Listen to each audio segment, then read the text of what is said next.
Two screens, two different views. That's what we're all about. Welcome to Dual Screen Radio, where listening is good. This is Shane R. Monroe. And this is Chris Hentschel. And you are listening to Dual Screen Radio, where listening is good. Yes. Yes, and it's even more good when we actually have shows for you to listen to. Well, we're bad. We took the month off, obviously, so. Has it only been a month? I thought it's been like 3 months. No, we did a June show. Did we do a June show? Okay. We're not too behind, but, we kind of already screwed up what we said we were going to do last show, which is, what we were trying to do, maybe a bi-weekly thing again. Yeah, well, that didn't work. Or at least monthly. We haven't even been able to keep the monthly thing going. That's crazy, isn't it? Oops. Well, so much has happened since you've been asleep. Yeah, I'm going to start talking like Phil Hartman now. Good morning. Okay, so what's new and exciting going on over there? Not a whole lot new and exciting. I moved up to the Guitar Hero DS and started playing a little Guitar Hero. For those of you who are wondering, without going into a big review, yes, they pulled it off. Yes, your hand will cramp a little bit, and if you've got big fingers, you'll probably have trouble with the fret button, so try a friend's first. And lefties are able to play it too, right? What's that? Yeah. Lefties, yeah. Yep, they flip it over and the whole bit. So it's pretty quality, but like I said, you got to make sure if you got like fat fingers. Fortunately, as fat as I am, my fingers are delicate and slender, so I don't have too many problems. But the sound quality is insanely good. Of course, you want to use headphones, but So I got that. Yeah, it's sexy. Other than that, my daughter ended up inheriting my Crimson, so now everybody is officially on lights in the house now. Brian has now been given the blue DS Fat. Oh my God! When he ages a little bit further, right now he just likes to just smack it around a little bit and touch the string. Yeah. If you give him the stylus, it's going to end up in his ear or your ear. Yeah, it'd probably end up in both of our ears, actually. Various orifices that have nothing to do with the DS slot. Yes. What else was there? There was something else that was just recently going on that I wanted to talk about. It's just anybody who's a member of the who likes to frequent our website and who also is a part of the forum will realize that you just had a big brouhaha, get together. Yes, we had the Monroe Palooza. Yes. We had, what's funny is we never once managed to touch the DSs. I don't know how that managed to work out. But we ended up playing a lot of Amiga CD32 was the hit of the party. We played a lot of Deluxe Galaga. We played a lot of games on there. We played a bunch of Boom Blocks, which you'll see on the videos if you guys are watching the videos. So we got a lot of Wii time in. We got a lot of classic gaming in, which was nice. We played Odyssey, the Magnavox Odyssey. We played the 2600. Yeah, Vectrex. So overall, it was a very cool event. Yeah, I mean, and that all relates into your other show, the show that got everything started, which was Retro Gaming Radio. Yes, nice. So anybody who's interested in retro gaming, be sure to check that out. Anybody who's a big fan of the Commodore 64, it sounds like she's got a big thing planned for the next show. That's right. Get on the forums and get involved, even if I know it's not DS related, but if you're people like us who like to play numerous different systems or even old farts like us who maybe like to dwell into the old systems once in a while, especially at Commodore 64, be sure to get on the forums via the dualscreenradio.com website and check it out. Lots of friendly people there. Yes. In fact, we've managed to cage a lot of the savages back behind a private forum area to try to make the forum a little more loving and friendly. And I've seen it starting to work. I've seen a few people hop out of the woodworks that have been missing in action for a while, as well as a lot of new people are starting to come on. So I think that's working out. So he pulled a live free or die hard with it by taking it from an R rating down to a PG-13. Yeah, it's still PG-13, but. But most of the stuff that'll end up pissing most people off are hidden behind a restricted viewer flag. So if you come to the forums and you want to get in on that trash talk and banter, then we can certainly just give me a private message and I'll add you to that list so that you can go in there and fling mud with the rest of the monkeys. Actually, it was funny because I turned myself off of that group so it doesn't appear in my new messages or my new posts or anything. So I don't even know what's going on in there. It can be complete anarchy for all I know. And I don't miss it at all, which is great. They're going to be eating their own heads in there. I know they are. They're going to be like the Fireys in Labyrinth, throwing their heads around. Let's take off his head. No, that's my head. Jennifer Kennedy, do your breast come off? Yes, there it is. Let's take off her ears. Yeah. And if I could, real quick, I'd like to give a quick shout out to my buddy Flair on the forums for the X Game 360 that he sent me from Mexico. Yeah, he sent me one as well. And if you watch the forums, we're gonna have pictures and video and stuff of this thing.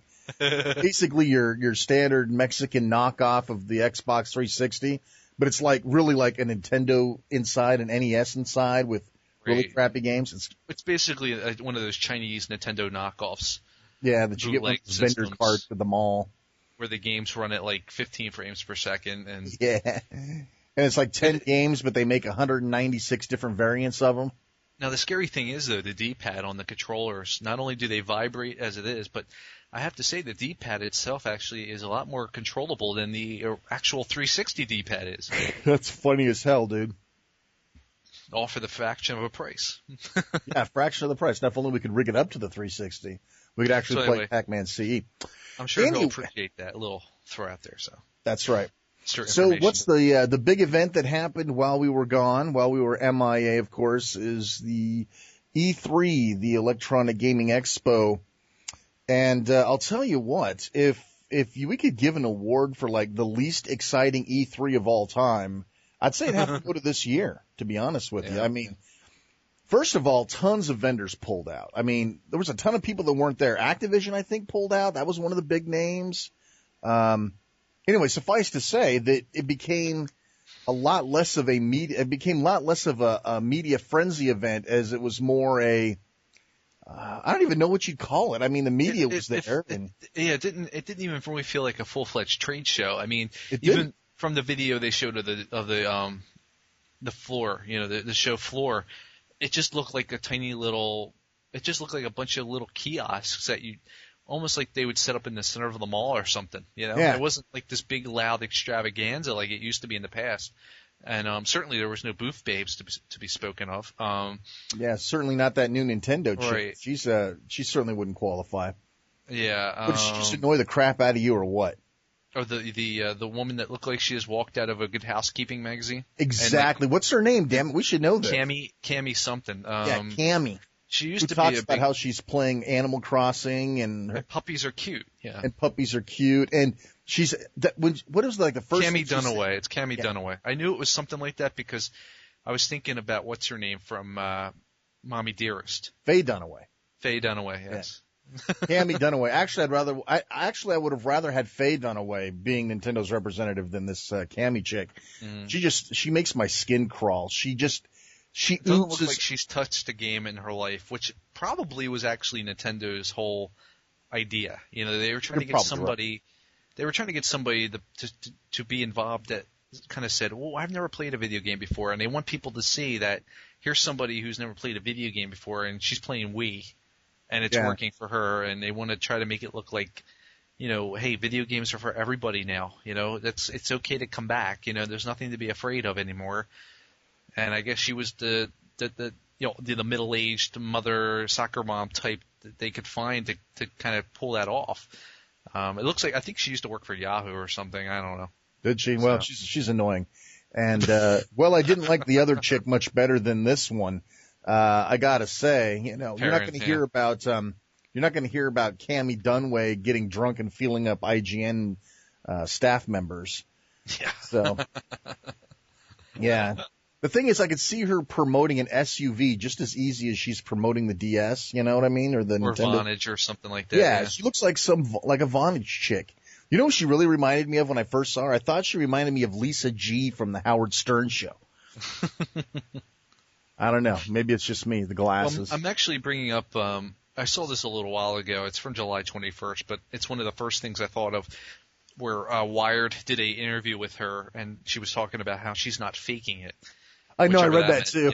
It's a huge article. It's a huge interview, and she's already got the whole Nintendo PR type person down pat. Oh yeah. She's basically getting these big, intelligent, detailed questions about the hardware, the software, everything Nintendo, and she's basically dodging the questions with fluff. Right. Lots of fluff answers, saying, well, we have not ignored the core audience. We have Grand Theft Auto coming out on the DS. That's as hardcore as it gets. Anything that she says, like Reggie's already said before. So she's got the parroting of Reggie down pat. Mm-hmm. That, speaking of Reggie, don't put the fear of anybody in you. Dude, you know what? I expected Reggie to come out and scare the crap out of me like he did last year. I think I bought a Wii just because Reggie looked like he'd kick my ass if I didn't buy one. This year it was like he couldn't wait to get the hell off the stage. Yeah. It's like he was late for a luncheon or something. It's like, dude, you're not scaring me at all. And the thing is, the whole time he was up there, at least I didn't even watch the whole thing. I as soon as I saw Shaun White come out, I kind of dodged off. Yeah. I'm waiting for him to crack jokes. When Reggie first came out, and I'm looking at him, I'm thinking, okay, where's the big payoff here? Come on, where's the big payoff? I'm looking at his pockets, trying to see if there's a bulge in them, right, under his suit, because he's always pulling something out of his suit. I mean, the one year it was the Micro, the other year it was the DS. So I'm thinking to myself, okay, when are we going to get DS version 2? Because that was the VS Lite version 2, because that was always the big rumor going around, and I had my doubts. I didn't think they'd be showing anything. I mean, the thing's still selling. Even if it's slowing down in Japan, it's still hot as crap over here in America. Oh, yeah. So there's no reason for them to bring out a new DS yet. So I really didn't think that was going to happen. But I still looked in his pockets. I'm like, does he have a bulge in his left breast there or anything, under his coat? But towards the end of the show, I kind of realized that we weren't getting anything. And as soon as he said we're only going to show you 3 games, I'm like, oh crap, here it comes. Yeah. I mean, I was already getting the noose ready and throwing it over the rafters, and I had the chair set up. And as soon as he's like, we're only going to show you 3 games, that's when I kicked the chair out from underneath me and just started dangling. Unfortunately, UPS had a delivery. They came and cut me down, unfortunately. Otherwise, I'd be still swinging there. And the thing is, I mean, at least in my opinion, the couple of the games that they showed weren't even big hits for me. I mean, they weren't even games that I'd be really that interested in. They announced another Guitar Hero. They announced Grand Theft Auto and the DS. I mean, I honestly just don't have any care or reason to be interested in them. I guess they're trying to say, hey, here's the core audience. But in the meantime, they back off on the show floor. Yeah, you had to pretty much dig to get through all the meat and potatoes games that they have hiding in the back scene, because they have some good games coming out. But in order to get to them, or even they're not even really promoting them. And to get to them, if you went through the show, you have to fight your way through Wii Music and the new Wii Resort, Sports Resort. Does that even have an official name? I can't remember. Yeah, it's like Wii Sports 2 Resort or something. Yeah, that's it. Wii Sports Resort. And then, of course, they're showing off that Clone Wars game.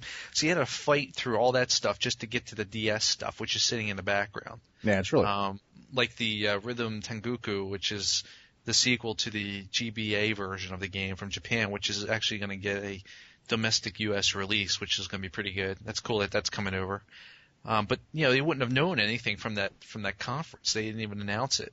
I mean, you remember, I think, at least the last one I remember seeing was the 06 one, where Shane and I watched it together, and left and right they were just belting out the titles. I mean, remember they had lots of surprises, like when they announced Yoshi Island and the Diddy Kong Racing, and they had all these big hits coming out left and right. You're like, wow, that's coming out, whoa, And this year it was nothing. Yeah, it was Cammie Dunaway playing snowboarding with Shaun White. Yeah. Yeah, and of course the big thing, and this isn't DS related, but the Wii MotionPlus was introduced, and I'll tell you, they could have completely saved the conference, 100%. They could have Nintendo could have won hands down had they had some guy dressed up like frickin' Darth Maul walk onto the stage and just do a simple Atari 2600 Return of the Jedi demo, showing him waving around a Wiimote and a lightsaber, like that live motion demo that's kicking around. They would have exploded the audience if everybody would have lost their freaking minds. And instead, we find out, the third party developers just found out about it yesterday, and you're going, what the hell is wrong with you? you're trying to tell me that we have 2 Star Wars games coming out for the Wii this year, and neither one of them is going to use this new revolutionary controller add-on? Nintendo missing the boat again. Yeah, Nintendo missed the boat. And, of course, we still have no hard drive. No storage solution. No storage solution. But that's outside the topic of the DS. You're here to listen about the DS. Grand Theft Auto. Let me tell you a story about Grand Theft Auto. They are purposefully withholding a lot of information about this game. And I, for one, am worried because we just heard recently about the Duke Nukem fiasco on the DS. And I'm scared crapless that we are about to hear the same news for Grand Theft Auto. And for those of you who have not heard, you probably heard that we're getting an official Duke Nukem port for the DS. Now, I know I speak for Chris as well when I say Duke Nukem 3D has got to be one of our favorite all-time FPSs. Pipe bombs, the whole bit. Shrink ray. I mean, it's a brilliant first-person shooter, and the fact that we were finally getting it on the DS got us all excited. Now, I know there's a homebrew version, but I'm talking about an official licensed release. We found out that only the PlayStation Portable version is going to be 3D. They're turning the DS one into a 2D platformer. And I'll tell you what, I am crushed. Because the thing is, though, is it going to be a brand new game, or is it going to be, or are they just going to re-release the old 2D Duke Nukems? I don't know, but they did a lot of 2D ones before they did the 3D one. I know, but I am so crushed at the concept that we're going to have to suffer. I mean, you start looking at things like Moon and Dementium the Ward. We've got Call of Duty, Brothers in Arms. We have very capable 3D engines, and we're getting a 2D platformer. So here's what I'm expecting to see. I'm expecting to see Grand Theft Auto come out as a 2D. Oh, yeah. That's what I always assumed. I always assumed it was going to be like the old, the PC version of Grand Theft Auto or the PlayStation versions, the sequel. And I am so out the door if they do that. Where you had a top-down view? It's a complete waste of the property. Yeah, top-down view. Yeah, exactly. You're not coming from me saying that for once a game only works in 3D instead of 2D. I feel that Grand Theft Auto only worked in 3D. Although my opinion does appear to be in the minority. People seem to love that top-down crap. And I did not like it at all. So that's what I'm expecting. I'm not a fan of the series to begin with, really. Yeah. I mean, I always I had this discussion on the forums where, I get the game going and I'm thinking, okay, I got my objective. And the thing is, I hit somebody and it's like, screw it, I'm just going to start running people over. And then it trails off into just this big massacre where I'm running people over, shooting them. Cops come, and I try again and repeat. I never actually get to the game. I always end up wanting to just run around and kill people. Yeah. There you go. Also announced, of course, for you freaks out there, a Pokemon DS. I mean, okay, I bought a Guitar Hero DS, so I guess I have to fall in the freak category too. But, Pokemon has no bounds, and we are getting a limited edition bundle Pokemon DS. Yeah. And by the way, my contact at GameStop wanted me to reassure everybody that GameStop is going to be getting them. Apparently there was some question whether or not GameStop was actually going to get them or not. I don't know how that. Really interesting. Yeah, but he wanted me to make sure I told everybody that GameStop is going to get them. Oh, well, thank you. Thank goodness for that. Yeah, thank God, because I'm going to race right down there and get that Pokemon DS because I can. It actually looks kind of cool. I mean, it looks all right. I mean, it's just, I don't know. I mean, I don't feel too bad with the Guitar Hero DS, but a Pokemon DS, yeah, I'd feel bad about that. Well, you're being put into a certain age bracket, I think. I mean, yeah, I don't think I certainly wouldn't be probably walking around with a Pokemon DS. Heck, even I've even been toying with the idea of getting this see-through case. It's one of those shells that you attach around your DS from Hori. Yeah. That has the Final Fantasy IV logo on it. It looked pretty snazzy, but even that's pushing it for me. So I don't think I'm going to be going that route. So I can't imagine putting a Pokemon one. But yeah, the Pokemon DS bundle. This is the same one that's been out in Japan now for a while. It's a the Onyx DS with the two big Pokemons from the Diamond and Pearl editions, festooned onto the top lid of the system. Right. Dialga and Palkia, the two big strong Pokemon from those two games. The sad fact is, you know what the big two strong Pokemon characters are. I don't even know if I'd admit to that. Well, no, I'm reading it actually. Oh, thank God. Okay, you're off the hook. Yeah, I didn't know that offhand. Yeah. Yeah, I'm actually looking at the front of the box, and it has it Onyx Dialga and Palkia edition. So, well, I'm glad you have to pronounce it, and not me. And what's this mystery? Yeah, it looks like the Mystery Dungeon episode on DVD and a carrying case. So, that's pretty cool. I mean, it actually looks kind of neat. I like it better. I like it a lot more than the Guitar Hero one, even though it's just plain black. I think I'd rather have actually, you know what? I think I'd rather have these two. The way it's stylized is pretty neat. I think I'd rather have that than Guitar Hero. Well, there you go. That's why there's two screens, two views. That's what we're all about. Well, the way I look at it, Pokemon is something that will go on in infamy. You know, I mean, everybody knows Pokemon. I don't know. Guitar Hero's got quite a following, dude. Guitar Hero's, in 20 years, is anybody going to really remember Guitar Hero? They'll know Pokemon. That's probably true. It's just like Mario. Everybody knows who Mario is. Everybody knows who Mickey Mouse is. Everybody knows who Pokemon is. So, yeah. There you go. But the stylistic approach to the Pokemon bundle DS looks a little core to me. Yeah. Although I do like the gray on black of the Guitar Hero, which makes me a little ashamed. I'm not ashamed, but I'm a little disappointed that the Guitar Hero logo is actually attached to the lid of the DS. I was hoping it would be a decal. That's what I was hoping for too, like the Mario Kart one. But you will be happy to know that the metallic silver is coming out in the U.S. I know. I like that. Logo, it looks snazzy. I really like it a lot. Like I said, the Guitar Hero thing, I could put a different sticker on there if I want to. I put a Pokemon sticker on there, and that could be cool too. Sticker on there. I could put a sticker. I could get a scan. That'd be so. My sister had a import Nintendo magazine, and it had a whole sticker sheet of Boomblocks characters. Oh, dude, I'd put Boomblocks characters on. Yeah, I was thinking about maybe seeing if I could grab one of them, put them on. I love the little chipmunk one especially. I think they're cool, but Yeah, it had them throwing things and stuff. They were pretty cool. That is pretty cool. Other thing, see, this is the thing I'm talking about. One thing it's a little distressing to me is, based on E3, there was no hide or hair Fire Emblem DS, which recently came out in Japan. And, what was the idea of not talking about that? I mean, I was a big fan of that, in the GBA. It's a cool little series. It's very, very reminiscent of Advance Wars. Both games have roots back in the old 8 and 16-bit era. And era. I'm not era. Sorry. Go ahead. Sorry, I didn't mean to interrupt you there. Keep afloat long enough for me to say that. Yeah.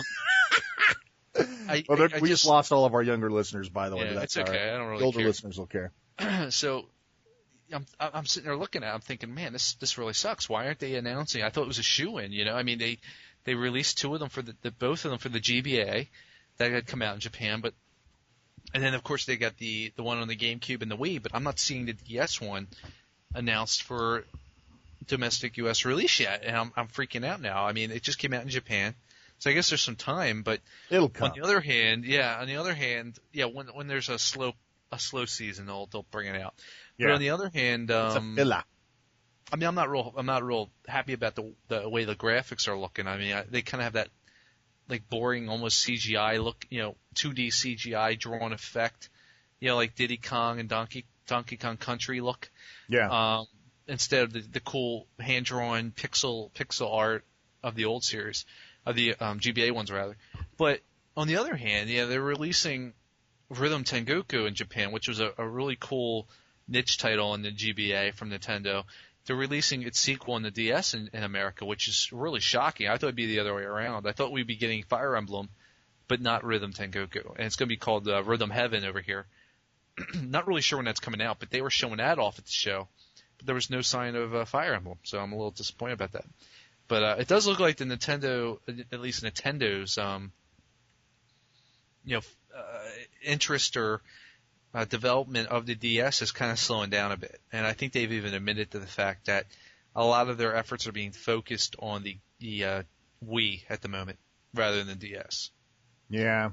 Which is probably just as well in a way. I mean, they haven't really – I mean, how many titles are they putting out this year for the Wii. Exactly.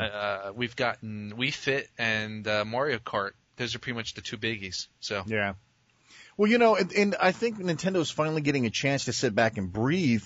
I mean, you got to figure this is the first time in a long time that Nintendo's had an opportunity to let third parties actually, I mean, GBA, of course, that was different, but like with the Wii and stuff, I mean, some of the third party stuff is starting to look a lot better than the first party stuff. I mean, Conduit and, what's that other new one that I was just, was that Crazed Mountain or Cursed Mountain?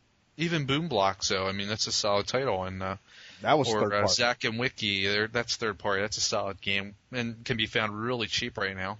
Yeah. So, hey, I don't know. I mean, so let the third parties have some time. I I still believe that Nintendo has a couple of surprises for the holiday season. They're banking. Well, they got the Wario Shake will be coming out. I'm not really sure what its release is, but it looks really good. They actually got an Animal Crossing, of course. Yeah, Animal Crossing, that's more of the same. I'm not exactly as happy about that as I thought it'd be. As long as they reinstate the holidays, I'll be a lot happier. But I mean, it looks just like basically the GameCube one thrown on the the Wii with the Wii remote capabilities. I mean, it's got a few extra little things in there, but the DS one is a lot more fun to play, in my opinion, just based on the portability issue. Absolutely. I mean, it's easy enough at any point in the day. Say you're sitting in a doctor's office and you can whip it out and pull some turnips, instead of having to go home to do it. Yeah, I do believe that time-wasting games like Animal Crossing and Sims and things like that are definitely best played on a portable. Yeah. So, I'll definitely want to try out the Wii one, though. I mean, I know my wife loves Animal Crossing, so. Well, of course I have to see it. I have to see see how it plays. Now, what shocked me was that they weren't including that new chat microphone thing with it. That We Speak? They made it sound like it was going to be included with Animal Crossing, but in reality, it's actually going to be a separate purchase. Yeah. So I don't know how many people are going to be jumping on that now.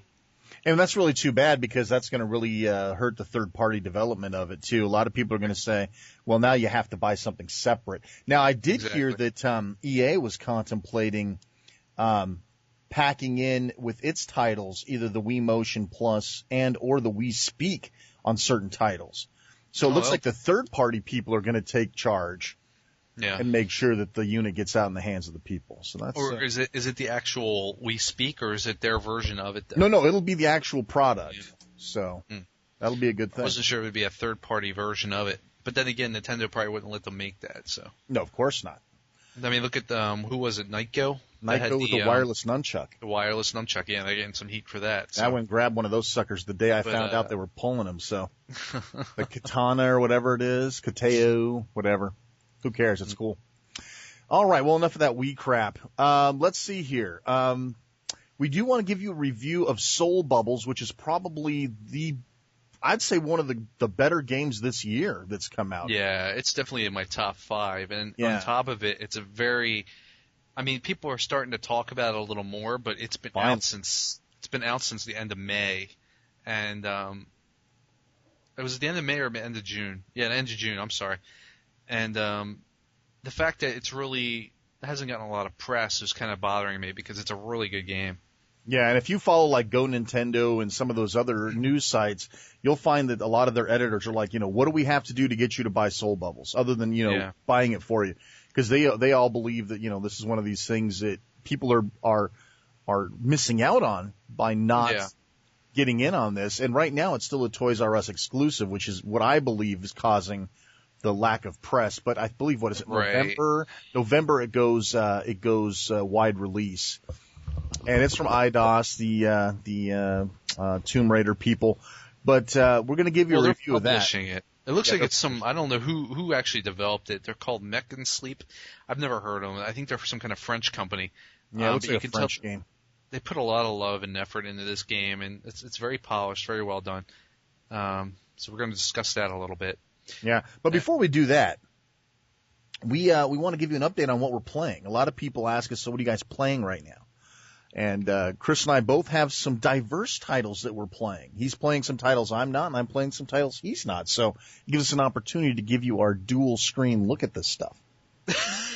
Right? We're living up to our name, correct? We're living up to our name. So, Chris, what have you been playing?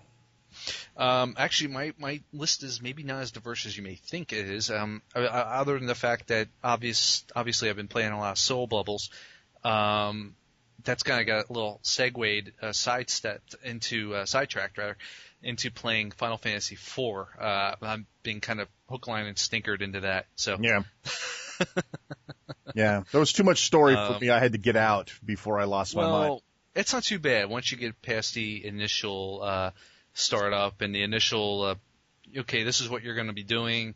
This is your big goal right now. Once you get past that little hump, the game pretty much takes right off. So it's actually not that bad. I played a lot worse. I mean, something like Lumina's Arc, which was horrendous. I mean, I think that actually took, 45 minutes to get going into the game. Yeah. Final Fantasy IV isn't actually that bad of a culprit. It only took maybe about 15 minutes before I started playing. And honestly, I mean, I was so impressed by the graphics and, just that were coming out of the DS. I mean, it actually blew me away. I mean, these are some really amazing 3D for what the DS can do. And you can tell it's really taxing the system. There's certain points where it slows down a little bit when there's a little too much going on. But I just got caught up in it, I guess, because of that. And then they had full voice acting, too, for the most part. For the integral parts of the story, you get full voice acting. So that's pretty cool. And I guess I just got caught up in a little bit. And also the fact that back in the day of the Super Nintendo, I had a Super Nintendo on my Genesis. And I would rent the games, and I rented Final Fantasy II, which is really Final Fantasy IV, everybody knows, on the Super Nintendo. And I rented for the weekend. I got pretty far in it, but I never finished it. And I got stuck at a certain point, and I couldn't beat this one character, but I had to return the game. So all these years later, and this is back, 1993 or so, 1992? So the fact that I get to play it again, and they've totally remastered it, for what lack of term there is, remade it, remixed it. It looks fantastic. It plays pretty cool. It's a nice old school style RPG. So it's pretty cool to go back to it and try to see if I can at least catch up to where I left off. And so far I've got about 6 hours put into it. And I'm having some pretty good times with it. I mean, I enjoyed Final Fantasy III a lot more. I know you liked Final Fantasy III. I did. On the DS. I think probably because there was a lack of story. Yeah. And Shane's not a big fan of these big convoluted storylines in these games, and I have to agree with him to a point. Yeah, I just don't care. They're not even convoluted, so to speak, in terms of depth or storyline. They're convoluted based on their text. There's a lot of needless text. And I don't know if it's because of translation or just the way the Japanese like to portray a story, but the storylines just tend to be a little more infantile, I guess, to what we're concerned with, in past glory days of RPG on the Commodore, Yeah. Yeah, I guess my biggest thing is literally you're pushing a button between like every word for a while. It's like, right. Click, hi, click. I mean, there's literally times where somebody will say something, and then the next balloon, you click the button, the next balloon is just a bunch of dots, which I guess is to say, oh, this character must be thinking about what he just said. And okay, push the button again. There's a lot of hey, click the button. How are you? Click the button. I'm doing ... fine. And of course, you're regulated because it won't let you change the speed settings of the messages. A lot of games do, but even still, it's sometimes not fast enough that you just want to get into the game and get going. I mean, okay, we have the plot, we know what's going on, and I really just want to get on with the game sometimes. Yeah, Final Fantasy IV is not too bad. I think you didn't finish Part 3, and I think it's because of what I told you about the end dungeon. Yeah, you scared the living crap out of me on that one. Yeah, I kind of scared him, but the fact that you have to play for an hour and a half straight, and you really can't save the game. It only took me 2 attempts, so I don't feel too bad about it. I enjoyed it, but I was scared myself. Well, compliments of the Cyclo DS Evolution's real-time save, I could go back and probably make that work out. That is true. Yes, you could. And I could make that work. I don't consider that cheating, by the way. That's, no. That's more fixing the problem that the developer had by not letting us, go back. To me, that's a fake way of making a game difficult. Yeah. Especially a game like that. I mean, it's not like Mario Brothers. It's not an arcade format kind of game. 5 lives and you die. This is more of like a, who has time to sit and play for an hour and die, just because you died once that you have to replay the same exact thing over again. I mean, it was, like I said, this isn't an arcade game. This is an RPG. So, your whole goal is to get to the end of the RPG to play the game. But when you're roaming around dungeons for an hour and you're only making so much, headway, maybe like 5% of the game in an hour, who wants to go back and replay that same 5%? And that's the other thing that's really annoying me about Part 4 is I'll fight my way all the way top to some mountain or something, and you get these big cutscenes. You get all this text, blah, blah, blah, blah, blah. Okay, and then you get your ass handed to you by the big boss, okay? And sure, okay, you get to save before then, but it was all the way at the bottom of the mountain, okay? So now when you die, you not only have to trudge right back up to the mountain, but you also have to rewatch all the cutscenes and the text and everything else before you fight him again. I've already proven that I could make it up to him, so why do I have to replay that portion of the game again? You know what I mean? Yeah, that stuff makes me crazy. I mean, it's not to say that I couldn't do it. I did do it. It's not like Mario or something where you have to get to this level. I mean, even Mario gives you checkpoints for crying out loud. Yeah. Halfway through a level. But it's just it's also almost like a false difficulty in order to lengthen the game time. And it's very irritating, especially when you have to rewatch these cutscenes, which, on one hand you can skip, but the other ones you can't. The ones that have the voice acting are all built-in engine cutscenes. I mean, you can skip them, but you can't skip the ones that have all the balloons that you have to tap. Blah, blah, blah, blah. So it becomes a real tap fest, Yeah, button masher. Yeah, button masher. Yeah, see, rule of thumb for developers, listen up. Here, I'm going to give you the secret. Holding down A makes the text go faster. Start always skips. So if I'm in the middle of 27 dialogue boxes, I should be able to hit start and move along. Right. That's the way it should be. So, take note. That's the way it's... Damn, I got crap falling all over the place over here. Damn. That's how you can tell it's very garage going on over here. I'm tripping over my own crap. Just like Apple. You're in the garage. I'm in the garage. I'm going to be... Creating magic. Be the next Steve Wozniak. Yeah. So the thing is, though, what really drives me nuts also, speaking of that, is the whole bottom screen, meanwhile, is completely black. It's not being used. Oh, it's just, I thought they fixed that for this version. No. I mean, during the cutscenes, for instance. You have a bottom black screen. Why not put some more stuff down there, to speed the process up? Why not put a few extra balloons down there and you can just kind of read them along, Well, yeah, of course. That'd make way too much sense. Yeah, I don't know. I guess I'm pulling at straws here because I'm sure a lot of people love it, and I don't have a problem with it. But the problem is, a lot of times on this game, I just want to pull it out and play it for a few minutes and go, and that's why I'm able to actually play the thing in the first place. I mean, I couldn't sit in front of the TV and play this RPG.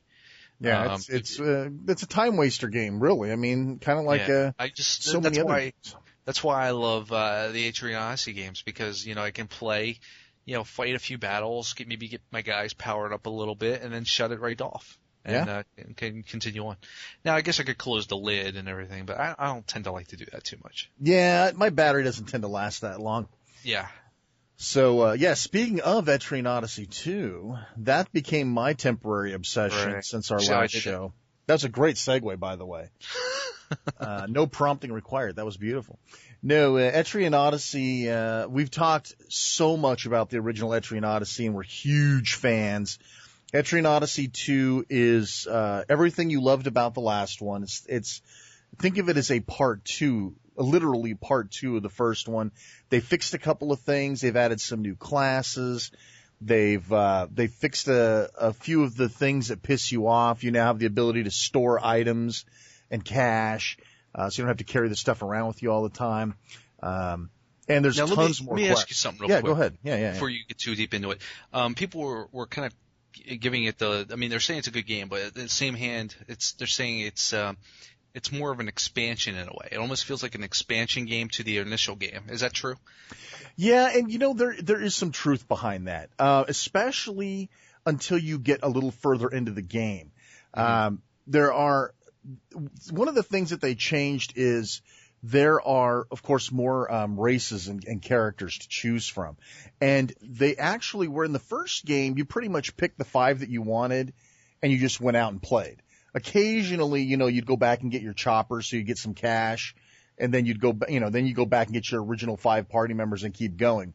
In this game, and I'm a horrible person who loves to complete stuff. Unless I have the whole level mapped out, I don't feel like I'm done. Right. They have taken that greed of mine and turned it into something that extends the game. There are places inside of certain maps that only certain character classes can get to. So now you've got to haul your ass back to town, pick up a level 1 so-and-so. Right, just to get him to explore those further places. That's a trip. And try to get his ass all the way through like 5 levels without him dying, without having to revive his ass, so that you can take him up to that point and get inside that level. Your RPG OCD comes in. Oh, I hate it. And you know what's funny is you find out later on, and I'm going to give you guys all a great tip here. The things that are behind those areas aren't crucial to the game. So if you don't feel like dragging those first level characters around and you don't have the OCD map drawing compulsion that I have, don't worry about it, because there's nothing in there other than items that you can either use for that character or, of course, sell for a decent amount of scratch. But yeah, Etrian Odyssey definitely feels a lot like the first one. They've improved the mapping system. They've improved the movement system. You can now strafe, if you will. You can walk sideways, which when you're looking for secret doors, which the game, of course, is loaded with, makes it a lot easier. Yeah. There's a lot more. You can kind of hug the wall and just go down the whole side of the wall. Yeah, now you can just hug the wall and go right mashing. down the side. And that's way cool. Real quick, one thing that's kind of cool about Final Fantasy IV. When you speaking about completing maps and so forth. Yeah. One of the neat things about it is now, of course, like you said, they fixed it. The map is shown on the bottom of the screen. Well, that's good. So as you play through a dungeon, it'll form, wherever you've been, it'll show you the layout of where you've been and where you're going and whatnot. So it's not like Etrian Odyssey where you draw it, but it appears automatically as you move around. But the real cool thing is, that's something that should have been in Part 3 personally. But the cool thing is now when you complete a map to 100% completion, you actually get a bonus for doing it. Oh, so that's cool. I like that. Yeah, so if you explore every single nook and cranny of a particular dungeon or outside region, wherever you are, at that particular time, you will get a bonus just as you're exiting the level. And at the bottom right of the screen, you have a percentage that shows you as you move, it goes up. Anytime you open up a new little area on the map. Well, that's so, and once you hit 100, which is usually you hit 100 just as you're leaving the map, if you're anybody like me, I already am like you. I will complete a map, try to complete it to the most, because I always want to get the little extra bonuses laying around, whether it's maybe a special sword that may only be available in that level or something. Exactly. There's a lot of stuff like that. There's a lot of secrets, and even in the dungeons, there's little hidden passageways you have to go around to get to.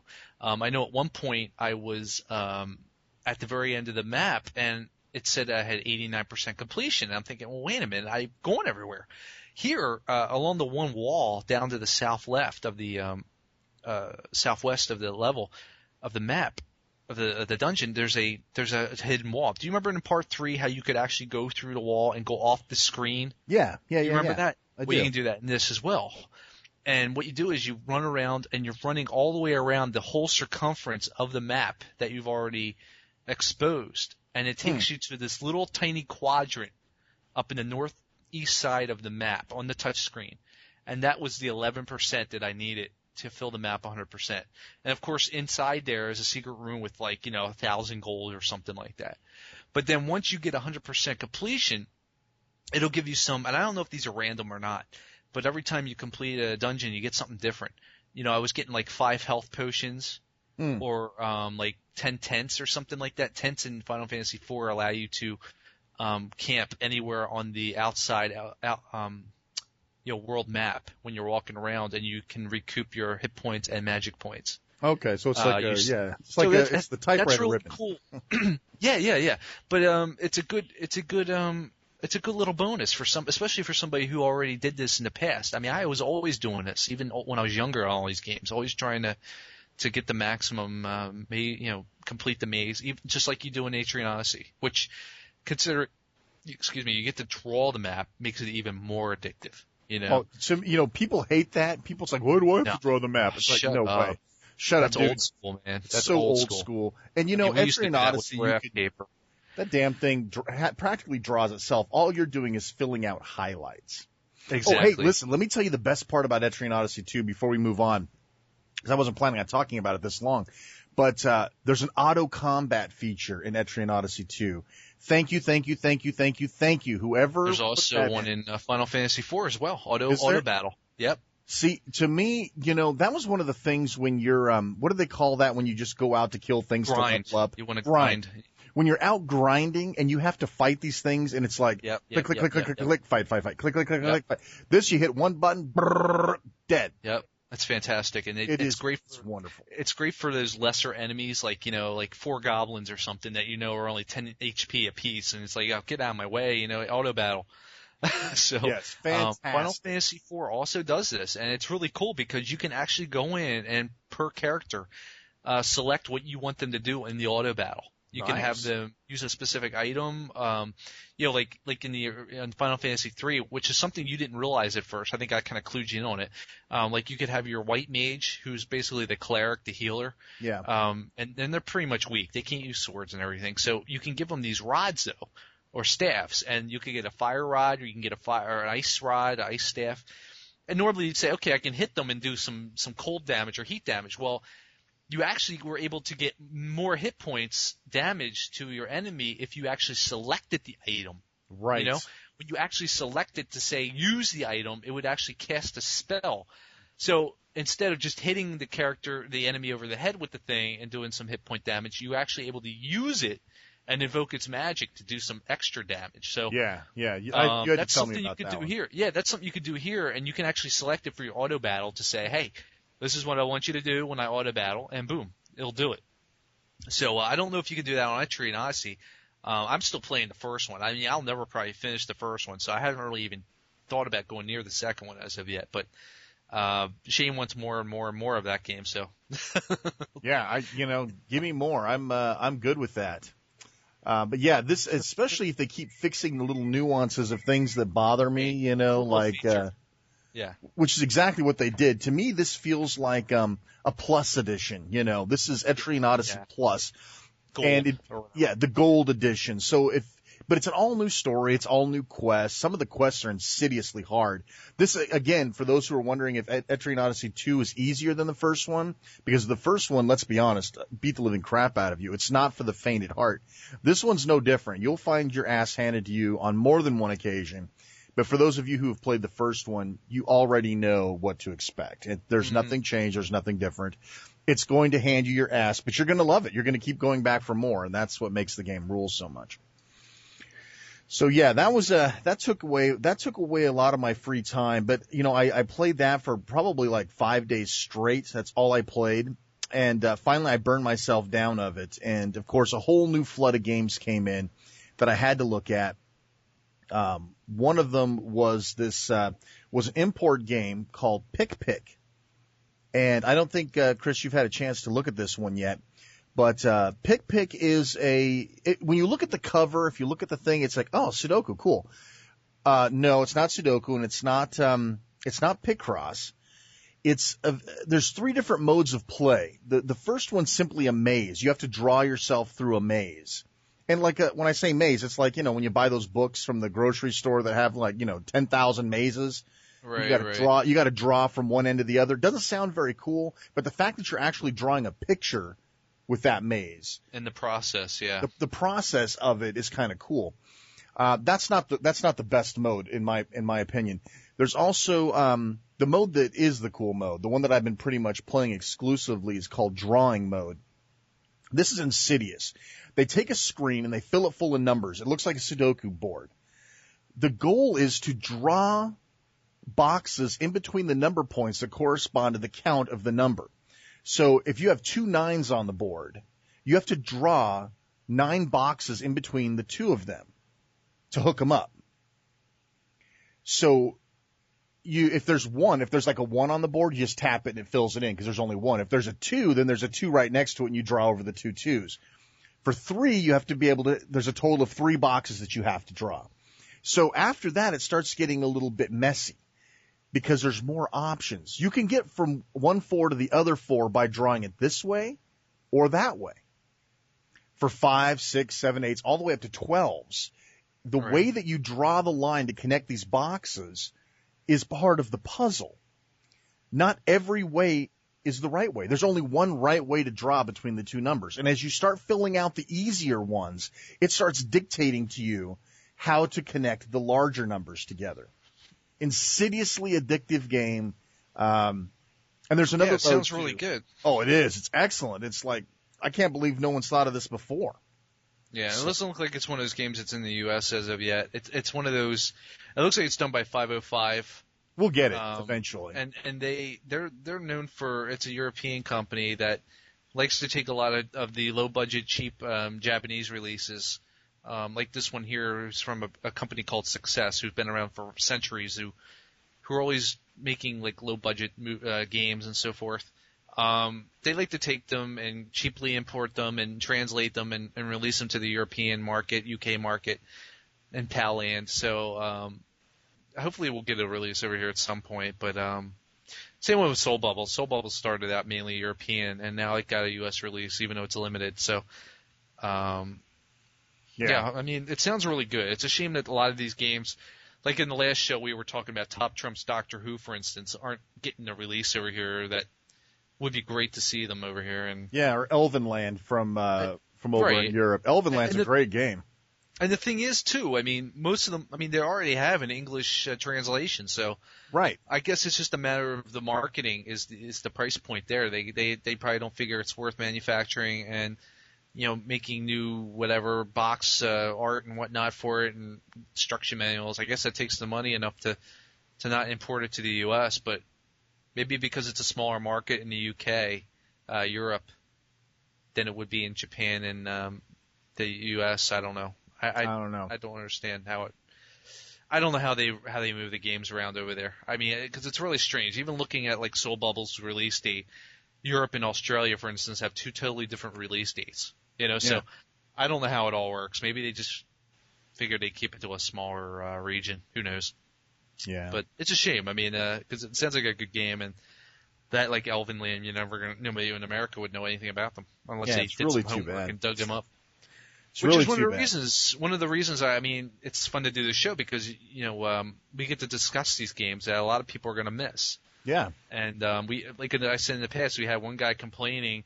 I think it was on the iTunes reviews, who was complaining about how we review games that no one's ever heard of. Well, that's the point, though. I mean, it's nice to let people know about these games that are easy to slip under the radar. I mean, sure, we'll discuss the more mainstream stuff like Final Fantasy or Mario and Mario Kart, blah, blah, blah. But a lot of times the little guys like Soul Bubbles and Pick and any of these little games, like even the import Japanese stuff, will get kind of waylaid because nobody gets to hear about them. And I like to give some support to these games that nobody gets to play.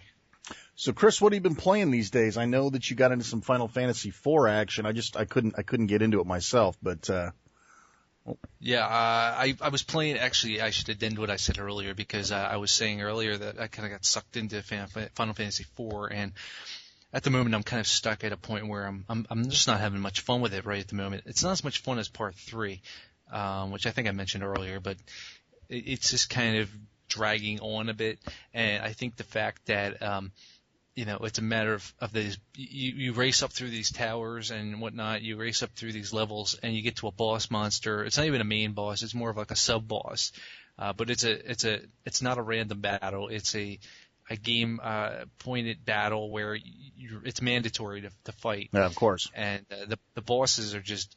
The game, everybody's already said that this version of Final Fantasy IV is a lot harder than the 50 other iterations of the game that have come out in the past. Like the Game Boy Advance one has just been coming out a couple of years ago. But you get all the way up here and these guys knock you down within like two turns, and then it's back to where you originally saved the game, which of course is before you climbed up to that point. So I got a little old because I kept getting my butt beat down by this particular boss, even though I've been actually doing pretty decent with the game. I think I've only died about 3 times in the 10 hours I invested in the game. But I don't know. It started to drag out a little bit, so I'm giving it a little bit of a break now. And now I'm sucked into Final Fantasy Tactics A2, which I believe is a direct sequel to the Game Boy Advance version of the game, hence the A, Advance. So now I'm suddenly about 8 or 9 hours sucked into that game, and I've been playing. It's been to the point where I'll take it with me to the bathroom at work when I feel something bad coming on, But every time I turn around, I'm always loading that game up. It's just been sucking me away right now. It's, as you say, it's a bitch. So yes, it sounds like you're officially been made the biatch. Yeah, and I'm from somebody who's really never played much Final Fantasy. I'm certainly getting my overfill of it in the last couple of years. Yeah, so it would seem. But I'm not even really a big fan of this whole like strategy genre. I think it's because, for the most part, I guess it's been something that's been played on the TV, and I think the fact that it's portable, as we've said millions and millions of times before in past shows, and probably in this episode, certain games just seem like they're a little more playable. Given the fact that you have more free time to carry around a DS with you and you can pop it open. And since most of the missions in this game, this game's got something like 300 quests in it or something. And, of course there's really no story whatsoever. Thank God. And the main story is, I think, 25 main quests, but then you have another 275 sub-quests that you can perform at any given time. For the most part, you go to a pub and you pay your dues for the quest, and then you go out and you get your bounty. And most of these little quests only take about maybe 15 to 20 minutes at the most. And actually, I just realized I never even pay attention, but I've been trying to finish them in that same time frame, or at least closing the lid on the DS to hibernate, because I didn't even know this. I guess I should probably have noticed it. I mean, there's a big fat continue darkened out on the main screen. But during a game, a quest, you can do a quick save and come back to it. So that's helpful to know 9 hours into the game. Right. I've got about 21 quests done, and they're neat just you pop through and the time just flies when you're playing them. You look at the clock and it's like, oh my God, I've been playing it that long. And I'm not a big strategy role-playing game fan, but I mean, obviously I must be at this point, because between this and the Fire Emblems on the Game Boy Advance, I've been pretty hooked on them. I guess it's just as long as it's easy to play and pick up. Some of the menus are a little, complicated. I think they could have made them a little more intuitive, but it's a lot of fun so far. It's a shame they have the square tax attached to it. Yeah. Yeah, it'd be a little more open to a lot of people's pocketbooks. Yeah. But, the square tax. Yeah. Yeah. The Pokemon tax and the Square tax. The Square Enix tax. Sorry, tax. I forgot Enix. Yeah. So I know you've been also sucked up into a recent release on the DS, an RPG, so to speak, right? Yeah. Action RPG, fortunately, From the Abyss, just came out recently, and much like yourself, I find myself continually going back to it. This is sort of a Pokemon Mystery Dungeon meets Diablo type game. Yeah. I'm not big into the turn-based stuff. I mean, Pokemon Mystery Dungeon feels turn-based because I move, you move, he moves, but right. They try to make it feel like it's not turn-based, but it is. This one is truly not turn-based. This is run around, hack and slash. Timing is real time, and believe me, if you sit still long enough, somebody will come and kick your ass, which is always cool. Yeah. But this game itself, the presentation value. Okay, so it's like Super Nintendo graphics. That's okay. I'm not a graphics whore anyway, but they really went to bat making the game as easy to use as possible. All of the menus are right. Everything feels right. The hacking and slashing gets a bit repetitive at the beginning when you have like 1 or 2 different monsters. But as you progress, you start getting flying monsters, magic users that can shoot you from afar. That randomizes the dungeons. It's a cool game if you want brainless grinding, which is exactly what, I want usually on a DS game. Yeah, me too. I love that. You pick up this, you go buy better armor, you level up, you distribute your points. The cool thing is what I do want to talk about real quick before we move on is, the magic system in here is kind of different. And I thought I'd share this because, A lot of people like to know, well, what's different about this and everything else? Yeah, the magic system in this thing is kind of different. Instead of doing spell trees and every time you go up a level, you might get to distribute a spell point or something like that. You use this spell that you have by default called like Soul Reap or something like that. And what you do is you find a creature, you knock him down to he's almost dead, and then you use like this rapid button capturing thing to capture him. And once you've captured the monster, you gain his powers. So, okay, that's interesting. So if you get the guy, does it matter if he's lower on hit points, for instance? It'll be easier to suck him down, or yeah, absolutely. Does that come into play? Yeah, it does. It does. If he's like at full power, you'll probably not get him. But if you knock him down close to death, you can just snarf him right up. And the cool part is if you already have captured one of this type of creature, instead of reaping his power, you get some of his hit points. So you can kind of rejuvenate yourself by capturing.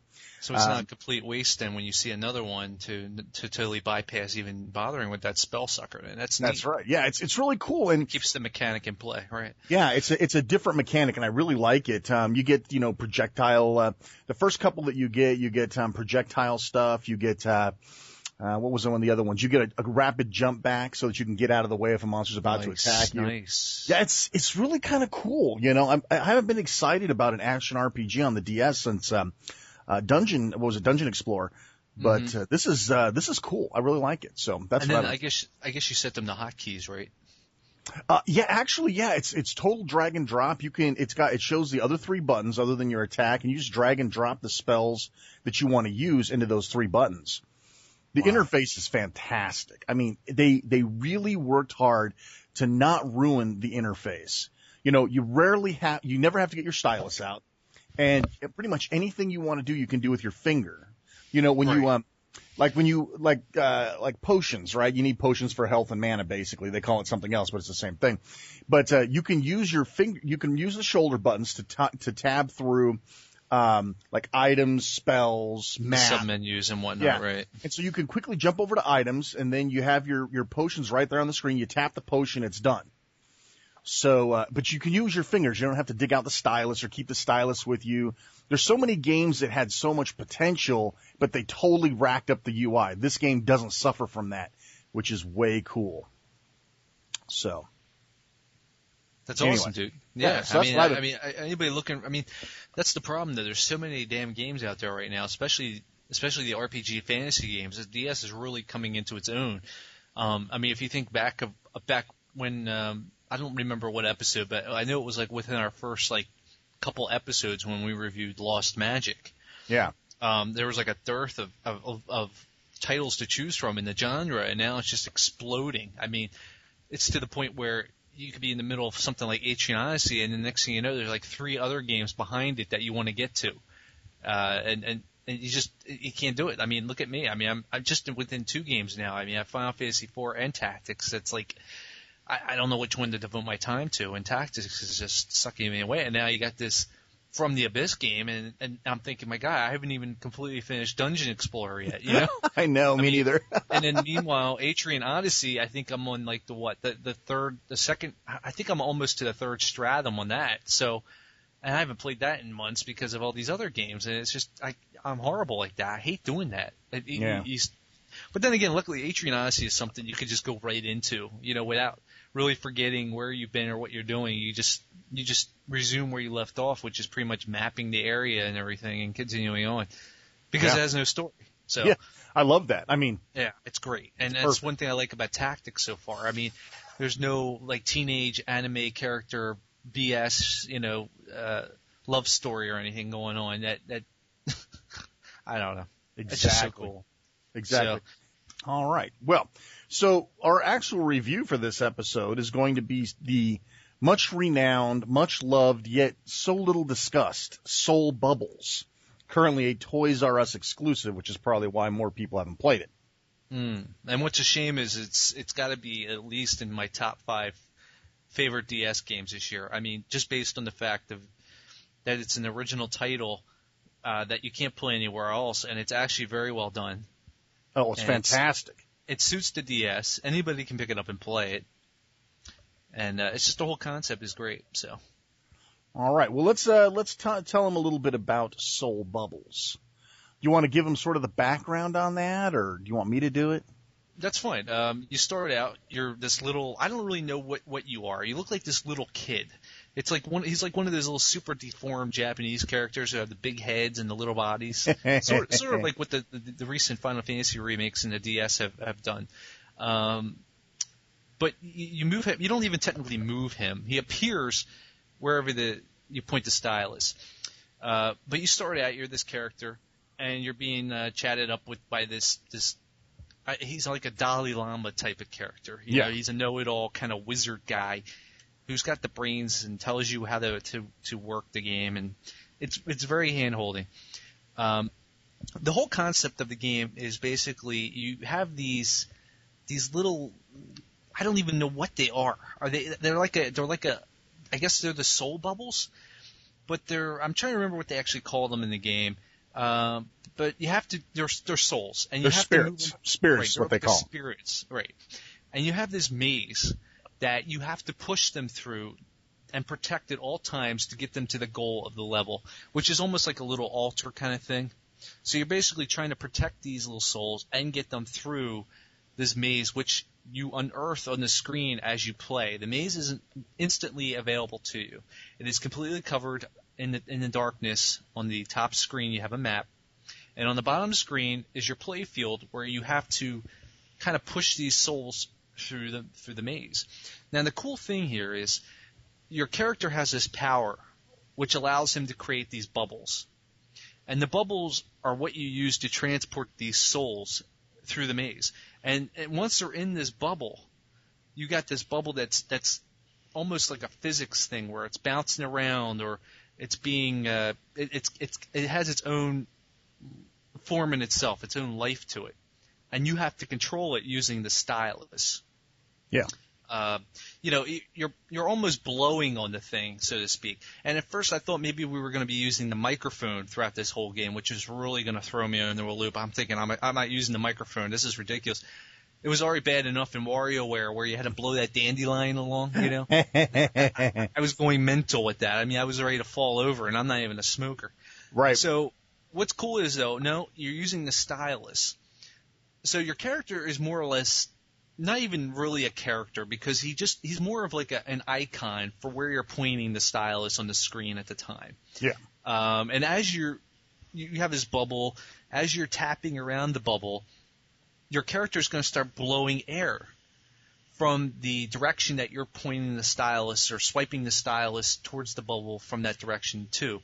So, if you're blowing it, if you have the stylus to the right of the bubble and you're kind of angling it towards the left, it's going to blow the bubble left. And what's cool is if you hit a wall or some kind of an angle or something, the bubble can bounce or will swish around the corner, or if it's a sharp enough of an object, it may actually split the bubble in two, which since your souls, yeah, exactly, pop it. Since your bubbles are your souls are in this bubble, it can disperse them all throughout the map, which leads to you backtracking and trying to keep them all together.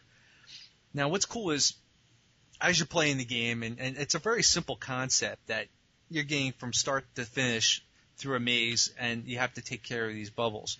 Now, throughout the game, you'll have enemies that'll try to stop you, little insects that come along and try to pop your bubble and take the souls, to which you have to tap on the enemies to get rid of them. Other cases, you have more experienced enemies that you may have to do certain maneuvers with your stylus to get to.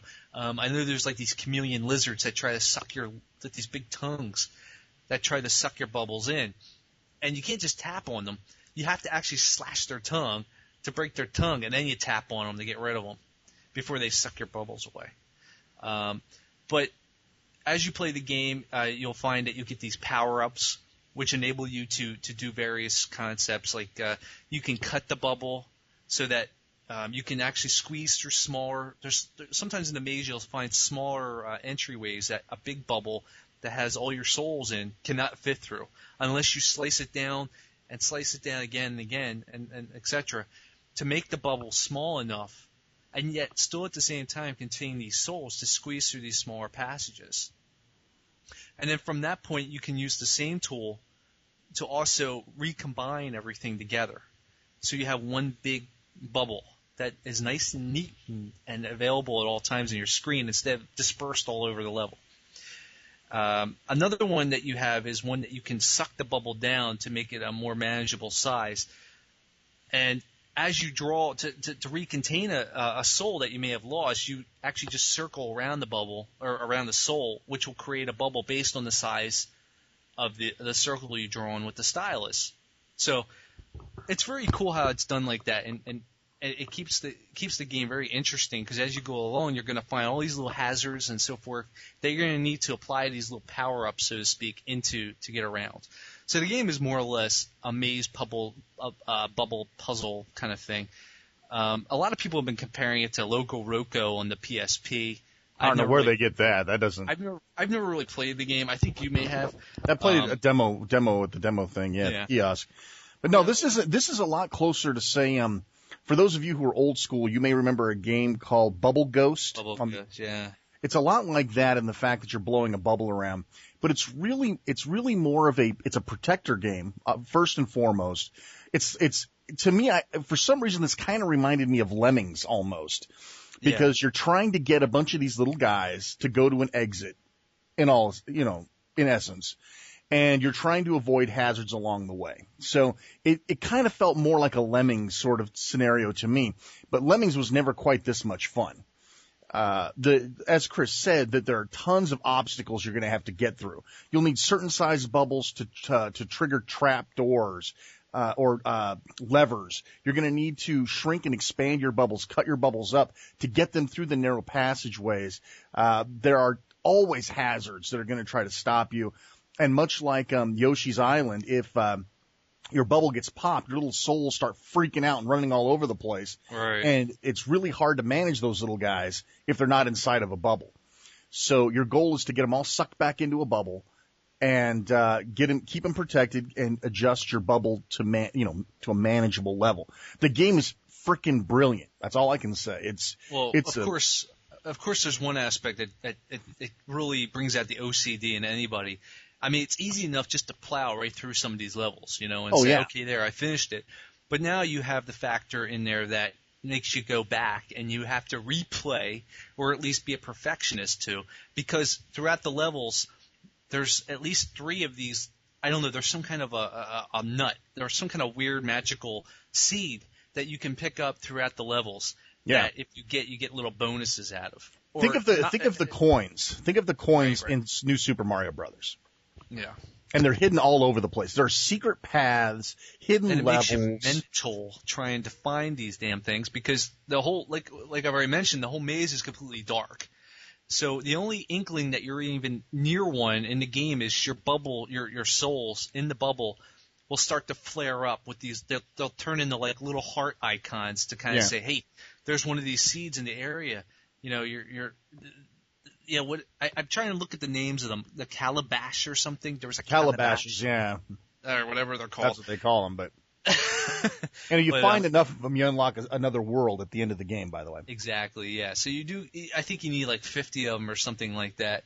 So you don't need to do this, but it is something that makes you go crazy, because it's going to make you think. Well, you may have completed the game by just flying through it, but I actually completed the game by finding these little pieces of these little nuts, and that just makes you feel a little more. I guess it's kind of a cheap way, I guess, in terms of lengthening the game, but for a lot of people, like I know I'm one of them. I try to be a perfectionist to a point, and it makes me nuts. Yeah, and sometimes you'll see them on the outskirts of the screen somewhere. You're going, how the hell do I get to that sumbitch? I can't find him anywhere. How do I get there? And this is something that we might have left off here. You may have mentioned it. Chris was saying that the map is all dark, and it is. The only way that you can actually move around the map is using a bubble to do so. So you'll find yourself at one time leaving all your spirits in a room, well, sort of a room, a large opening. You'll leave your spirits in there, and you'll blow another little bubble, and you'll use that as like a little scout bubble. And you'll start shooting that little scout bubble through every crack and cranny you can find, and that lets the bubble move the map around, where you can actually start exploring and seeing where there might be hidden stuff. And, of course, you have to go back and make sure your original bubble is okay. So You could blow through this game. What did they say in some of the other reviews? You could blow through it like 5 hours or something. 5 or 6 hours, something like that. Yeah. But I guarantee that if you spend the time and you savor this game, it will take longer. And there's something about the fluidity of the bubbles totally captivating to me. I mean, it is peaceful. I mean, yeah, when you get to the higher levels, you're like fighting for your little soul's lives. But in the beginning, it's just so very relaxing game. Remember you and I talked about it when we first started playing. It's like, this is so relaxing. It's just very laid back. Around. You don't feel like you're being pressured. You could sit and just kind of leisurely take your time and relax with it. And that's another thing, real quick, I want to bring up before I forget, is I would definitely put in a nice pair of headphones when you play this game, because the music's is just fantastic. It's got some really nice music that'll just want to continue to make you go to slumberland when you play. Yeah. It's a good game to play before bed, right? Or at bed. But anyway, yeah, so right now the game is exclusively available at Toys R Us. Unfortunately, you're going to have to make a trip. But Toys R Us has been having some really cool sales lately. Buy two, get one free, and Soul Bubbles has been part of a bunch of the deals that they've had going on. Apparently in November, IDOS is going to give it a full release. So worst case scenario, this holiday you should be able to get it. But if it were me, I wouldn't wait. This is one of those games that I guarantee will place on our 2008 awards. Yeah. Without any problems at all. Just based on the fact that it's an original game and it's something you can't play anywhere else. I mean, and it really makes decent use of the technology. I mean, the touch screen it's just the intuitive movement of the bubbles and whatnot couldn't really be done in any other platform at the moment. Outside a flash game on your computer, via mouse. But when you put this in your pocket in the DS, it really does add to the collection. It's in its own little category in the corner of all the other games that you have, and it's in a world of its own. Now I do remember seeing it up on Amazon, so it's definitely going to be available from there at some point. But as Shane said, you might want to definitely get over to Toys R Us and see it if you can pick it up. I've seen it on multiple occasions. It doesn't seem like it's in any big demand. There does seem to be enough of them over there. Plus, while you're there, there's some other games such as Master of Illusion and Geometry Wars Galaxies, which are marked down to about $9.99. So, yeah, no brainer. You got some decent deals there. So check it out. I mean, you figure there's 3 games right there for $50. Yeah, right there, it's a deal. So. Anyway, so Chris, needless to say, full stylus up. Big time, full stylus up. I wish we had a higher rating to give it. It's sad, but I wish we had a higher rating than full stylus. We could give it a hoary extended stylus up. Battle stylus up, yeah. Not just a regular Nintendo stylus, but a PDAPanache.com battle stylus up. Nice subliminal advertising. You like that plug there? I told him I was going to hook him up. www.dualscreenradio.com. Yes, we had forgotten to plug our own show's website, www.dualscreenradio.com. Well, what do you think, Chris? I think we've got enough here for a good show. What do you think? Should we call it a day? Yeah, I think so. We'll hopefully be back on track in time next month. This was intended to be an August show. We kind of ran just a day or so over. No thanks, I'm sure, to the holiday. Yeah. But you'll probably be getting this in September, even though it was meant to be August's show. So hopefully by the end of September, we'll have another show out because there's already a ton of games that we're dying to talk about. No, namely, you can hear Shane throbbing at the lip from the abyss already. So I'm sure we can expect something about that. Although I think we kind of already realize what he's going to give that for review. There's no doubt. Well, unless the game really starts to suck as we go on. At the beginning, like I said, it's really repetitive, and at first I'm like, God, it's got to get better than this. And then when you start hitting the second abyss, it's boom. Yeah. Well, the thing is, though, there's a lot of games that are repetitive that end up being really good. Absolutely. I mean, look at Diablo, for crying out loud. I mean, that was basically a one-key game, one-button game, and we mindlessly played through that. Or like, I'm sure the upcoming Gauntlet DS is going to be a similar idea, Yeah, but we get to play that 4-player multiplayer online, dude. That's going to be the bomb. Yeah, and unlike Xbox Live Arcade, the netcode is actually really decent on DS games, so I don't think we'll have a problem there. Yeah, I can't wait, dude. 4-player Gauntlet, sign me up. Hell yeah. Hells yeah, baby. All right, gang. Well, I think we're going to call it a day. This is Shane R. Monroe. And this is Chris Hentschel. And remember that here at Dual Screen Radio, listening is good. All right, gang. We'll catch you next time. Bye-bye.